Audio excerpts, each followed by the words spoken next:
స్వాతంత్ర్యం వచ్చిన తర్వాత మహాత్మా గాంధీ ఆకాశవాణిలో ప్రజలనుద్దేశించి చేసిన ప్రసంగానికి 50 ఏళ్లు పూర్తయిన సందర్భంగా 1997 నవంబర్ 12న అప్పటి సమాచార ప్రసార శాఖ మంత్రి జైపాల్ రెడ్డి ఢిల్లీలోని బ్రాడ్కాస్టింగ్ హౌస్లో ఒక అద్భుతమైన కార్యక్రమాన్ని ప్రారంభించారు.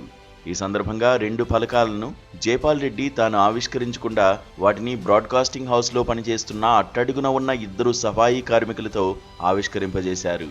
జైపాల్ ఏ దృక్కోణంతో ఆలోచిస్తారో చెప్పేందుకు ఈ సంఘటన ఒక ఉదాహరణ. తనను తాను మండలవాదినని చెప్పుకునే జైపాల్ రెడ్డి సమాజంలో వెనుకబడిన వర్గాలకు సామాజిక న్యాయం గురించి తరచూ మాట్లాడేవారు. 1990 అక్టోబర్ 1న రాజ్యసభలో జైపాల్ చేసిన చరిత్రాత్మక ప్రసంగంలో వెనుకబడిన వర్గాలకు రిజర్వేషన్ కల్పించడాన్ని సమర్థిస్తూ బలంగా వాదించారు. 1956లో కాకా కాలేకర్ కమిషన్ నివేదికను కాంగ్రెస్ తిరస్కరించిన విషయాన్ని ఎత్తిచూపిన జైపాల్ ఓబీసీలకు కేవలం 4% మాత్రమే ఉద్యోగాలు లభిస్తున్న విషయాన్ని ప్రస్తావించారు. కాంగ్రెస్ సామాజిక న్యాయబంధాను వీడినందువల్లే బీజేపీ ఎదుగుదల జరుగుతోందని ఆయన చివరి రోజుల్లో వాపోయేవారు. కులం ఒక సామాజిక వాస్తవమని చెప్పేవారు. నేను రెడ్డి అయినందువల్ల చాలా లాభాలు పొందాను. నేను కులానికి దూరం కావాలనుకున్నా కులం నన్ను వదిలిపెట్టలేదని ఆయన మరణించడానికి ఏడాది ముందు ఏబిఎన్లో నిర్వహించిన ఓపెన్ హార్ట్ విత్ ఆర్కే కార్యక్రమంలో నిజాయితీగా అంగీకరించారు. ఏ ఆలోచనా విధానాన్ని జైపాల్ రెడ్డి ప్రతిపాదించారో అదే ఆలోచనా విధానాన్ని ఇవాళ కాంగ్రెస్ అందుకునేందుకు ప్రయత్నం చేస్తోంది. జైపాల్ రెడ్డిని మేధావిగా పరిగణించిన రాహుల్ తరచూ ఆయనతో పలు అంశాలపై చర్చలు జరిపేవారు.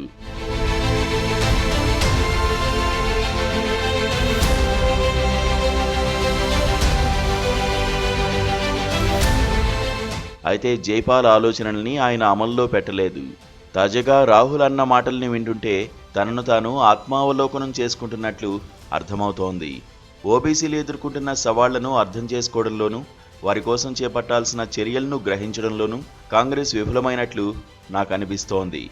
ఓబీసీలకు సానుకూలంగా ప్రతిస్పందించకపోవడం వల్లే బీజేపీకి అవకాశం కల్పించామని భావిస్తున్నానని రాహుల్ కాంగ్రెస్ కేంద్ర కార్యాలయంలో పార్టీ ఎంపీలను ఉద్దేశించి మాట్లాడుతూ అన్నారు. తెలంగాణలో జరిగిన సామాజిక, ఆర్థిక, విద్య, ఉపాధి, రాజకీయ, కుల సర్వేపై ముఖ్యమంత్రి రేవంత్ రెడ్డి చేసిన ప్రజెంటేషన్ తర్వాత రాహుల్ ఈ ప్రసంగం చేశారు. ఏ జైపాల్ రెడ్డి చేసిన ఆలోచనలను అర్థం చేసుకోవడంలో కాంగ్రెస్ విఫలమైందో అదే జైపాల్ రెడ్డి స్ఫూర్తిని ఆయనకు అత్యంత సమీప బంధువైన రేవంత్ రెడ్డి కార్యరూపంలో పెట్టేందుకు రాహుల్ పూర్తి ప్రోత్సాహం ఇవ్వడమే కాక తెలంగాణ నమూనానే దేశానికి ఆదర్శంగా ప్రకటించడం ఒక కీలక పరిణామంగా భావించవచ్చు. ఆశ్చర్యకరమైన విషయం ఏమంటే తన సొంత కులం వారు మెచ్చరని తెలిసినా రేవంత్ రెడ్డి తన అంచనాలను అధిగమించి కులగణనను శాస్త్రీయంగా అర్థవంతంగా జరిపించారని రాహుల్ ప్రశంసించారు. జైపాల్ సూచనలు తనలో మెదులుతున్నాయేమో. రాహుల్ గత 1-2 ఏళ్లుగా అంతర్మదనం చేసుకుంటున్నట్లు కనబడుతోంది. ఈ ఏడాది జనవరిలో ఢిల్లీలో జరిగిన దళిత మేధావుల సదస్సులో ఆయన ప్రసంగిస్తూ దళితులు, వెనుకబడిన వర్గాలు, అత్యంత వెనుకబడిన వర్గాల విశ్వాసాన్ని కాంగ్రెస్ చోరుగొని ఉంటే బీజేపీ ఎప్పుడూ అధికారంలోకి వచ్చి ఉండేది కాదు అని చెప్పారు. వెనుకబడిన అట్టడుగు ఉన్నవారి ఆందోళనలను సమగ్రంగా అర్థం చేసుకుని నిర్మాణాత్మక పరిష్కారాలను సాధించి ఉంటే వారు తమకు దూరమయ్యేవారు కాదని రాహుల్ అభిప్రాయపడ్డారు. నిజానికి భారతీయ జనతా పార్టీ ఎప్పుడూ కులాన్ని ఒక ప్రధాన అంశంగా భావించలేదు. మండల్ కమిషన్ నివేదికను వీపీ సింగ్ వెలుగులోకి తీసుకొచ్చినప్పుడు దాని ప్రభావాన్ని హరించేలా చేసేందుకు అడ్వాణీ నాయకత్వంలో బీజేపీ రథయాత్ర చేపట్టింది.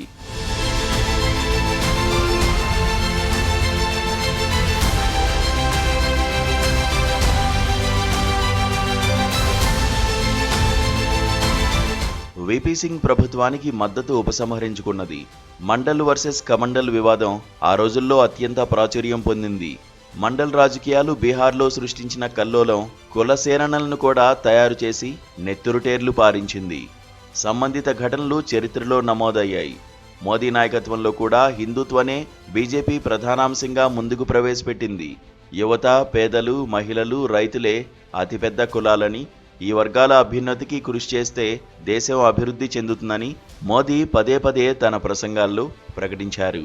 కాంగ్రెస్ తప్పిదాల వల్ల ఆ పార్టీ ఓటు బ్యాంకును దాదాపు తన వైపు తిప్పుకోగలిగిన బీజేపీ కుల ప్రాతిపదికన ప్రజలను తమ వైపునకు తిప్పుకోవాల్సిన అవసరం లేదని భావించింది.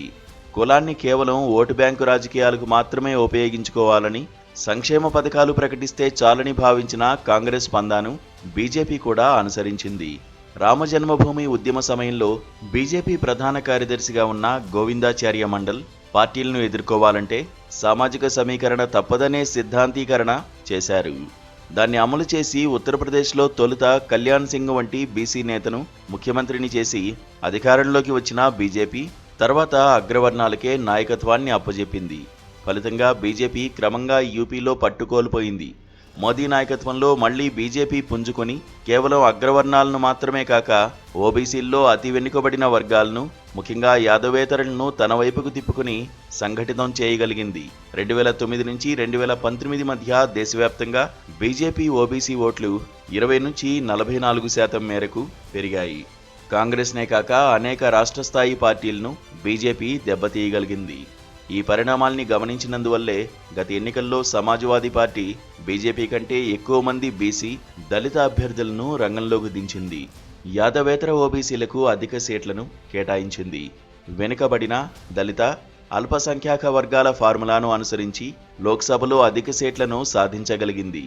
2024 ఎన్నికల్లో దేశవ్యాప్తంగా ఎన్డీఏ 4% ఓబీసీల మద్దతును కోల్పోతే ఇండియా కూటమి 11% ఎగువ స్థాయి ఓబీసీలు, 7% మరింత వెనుకబడిన ఓబీసీల మద్దతును సాధించగలిగింది.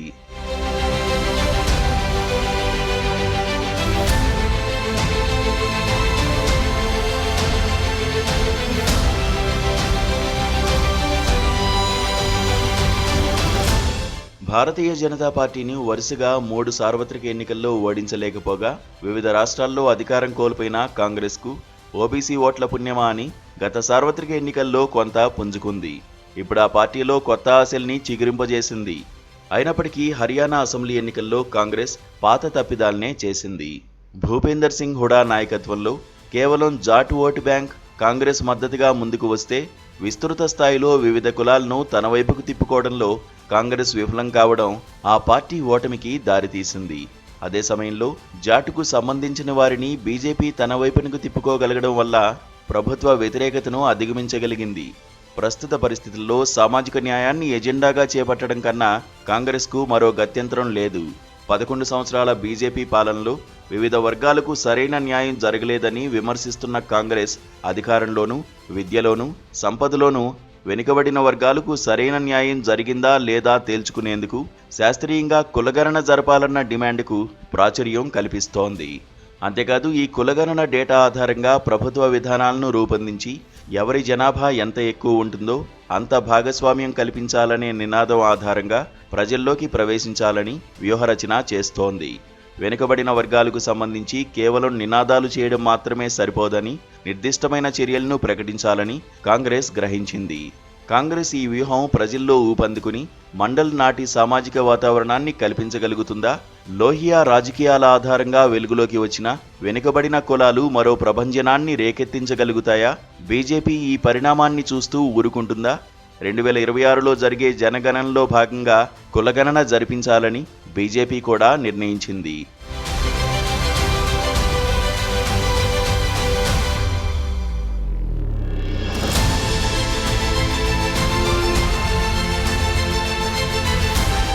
ఈ ఏడాది బీహార్ ఎన్నికలను దృష్టిలో ఉంచుకుని మాత్రమే బీజేపీ ఈ నిర్ణయం తీసుకుందా?